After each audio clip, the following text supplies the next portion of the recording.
میں نے جو متعدد مواقع سے آیات مبارکہ آپ کو سنائی کہ ہر جگہ پر چوٹی کی چیز صبر ہے، آخری چیز جو بیان ہوتی ہے وہ صبر ہے۔ سورۃ العصر میں آخری بات وَتَوَاصَوْا بِالصَّبْرِ یا ایھا الذین آمنوا استعینوا بالصبر والصلاۃ، اے ایمان والو مدد حاصل کرو صبر سے اور نماز سے۔ ان اللہ مع الصابرین، اللہ تعالیٰ صبر کرنے والوں کے ساتھ ہے۔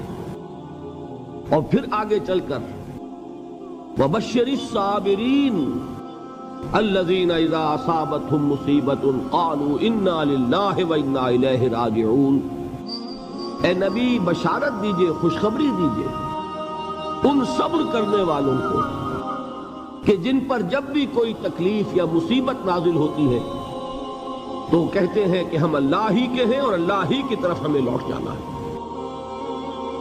صبر کا مفہوم ہے اپنے آپ کو تھامنا، روکنا، برداشت کرنا، تحمل کرنا، اور جو بھی اپنا ایک طے شدہ مقصد ہے کسی بھی مخالفت سے بددل ہوئے بغیر، کسی بھی تکلیف یا مصیبت سے ہراساں ہوئے بغیر اس کی طرف پیش قدمی کیے چلے جائیں۔ بڑی سخت سردی پڑ رہی ہے، فجر کا وقت ہے، گرم پانی کا اہتمام نہیں ہے، اب اس وقت فجر کی نماز کے لیے اٹھنا، ٹھنڈا پانی اگر ہے تو وضو تو کرنا ہوگا، اس ٹھنڈے پانی سے وضو کرنا، اس وقت لحاف سے نکلنا ہی بہت مشکل، ٹھنڈے پانی سے وضو کرنا اور مصیبت۔ یہ جب تک انسان میں صبر کا مادہ نہ ہوگا ممکن ہی نہیں۔ اس کو کہیں گے صبر علی الطاعہ، اطاعت پر صبر کرنا۔ ناگواری محسوس ہو رہی ہے لیکن اس ناگواری کو برداشت کرتے ہوئے انسان اللہ کے حکم کے اوپر جمع رہے، اللہ کے حکم پر عمل کرے۔ یہ کیا ہے؟ یہ صبر ہے۔ اگر یہ صبر نہیں ہے تو ظاہر بات ہے کہ انسان اللہ کے اس حکم پر عمل نہیں کر سکے۔ صبر کا مادہ نہیں ہوگا تو آپ کام نہیں کر سکیں گے۔ اور اسی کا ایک دوسرا رخ ہے، جب آپ دعوت حق کے لیے کھڑے ہوں گے پہلا قدم کیا آتا ہے؟ استہزاء، تمسخر، مذاق اڑانا، جس کی میں مثال اب دینا چاہتا ہوں محمد الرسول اللہ صلی اللہ علیہ وسلم کی شخصیت سے۔ دیکھیے ہم کیا اور ہماری بساط کیا، ہم کیا مبلغ ہوں گے، کیا داعی ہوں گے، ہمارے اپنے دامن پر داغ ہوتے ہیں، لیکن یہ کہ محمد الرسول اللہ کے دامن پر کوئی داغ تھا؟ ان کو تو سارے مکے والے الصادق الامین کہتے تھے، نہایت محبوب شخصیت تھے، ان کے لیے تو جا صادق، جا الامین، یہ الفاظ سننے میں آتے تھے، آنکھوں کا تارا۔ لیکن جب آپ نے دعوت اب شروع کی، اب قرآن مجید میں دیکھیے کسی نے کہا مجنون ہو گئے، دماغ خراب ہو گیا، پاگل ہو گئے، اجی شاعر ہیں، کچھ شعر جوڑ لیتے ہیں ہم پر دھوس جماتے ہیں۔ کسی نے کہا ساحر ہے، کچھ جادو سیکھ لیا ہے، یہاں تک کہ ایسے بدبخت بھی پیدا ہوئے، قرآن میں ہے ساحر کذاب، سحر کرنے والا جادوگر نہایت جھوٹا۔ یہ الفاظ کہے جا رہے ہیں کس کی شان میں؟ محمد الرسول اللہ صلی اللہ علیہ وسلم۔ قرآن میں نقل کیا گیا یا ایھا الذی نزل علیہ الذکر انک لمجنون۔ کبھی آپ نے اس کا ترجمہ سوچا؟ ہے وہ شخص، دیکھیے تصور کیجئے، حضور جا رہے ہیں، تشریف لے جا رہے ہیں، کسی دعوت میں ہے، تبلیغ میں، یا ویسے ہی تشریف لے جا رہے ہیں، اور کوئی ایک جمگھٹا ہے لوگوں کا، ادھر سے فقرہ آتا ہے، تیر کی طرح لگتا ہے دل میں جا کر محمد کے صلی اللہ علیہ وسلم۔ اے وہ شخص جس کا یہ خیال ہے کہ اس پر کوئی ذکر نازل ہو رہا ہے، ہمارے خیال میں تو تمہارا دماغ خراب ہو گیا۔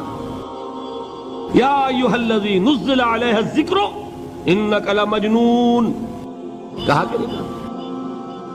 اور یہ نہ سمجھیے کہ حضور صلی اللہ علیہ وسلم کے قلب مبارک کو تکلیف نہیں ہوتی تھی۔ میں قرآن سے ثابت کروں گا، میں کہیں کوئی کہانیاں بیان نہیں کرنا چاہتا۔ قرآن نے کہا ہے وَلَقَدْ نَعْلَمُ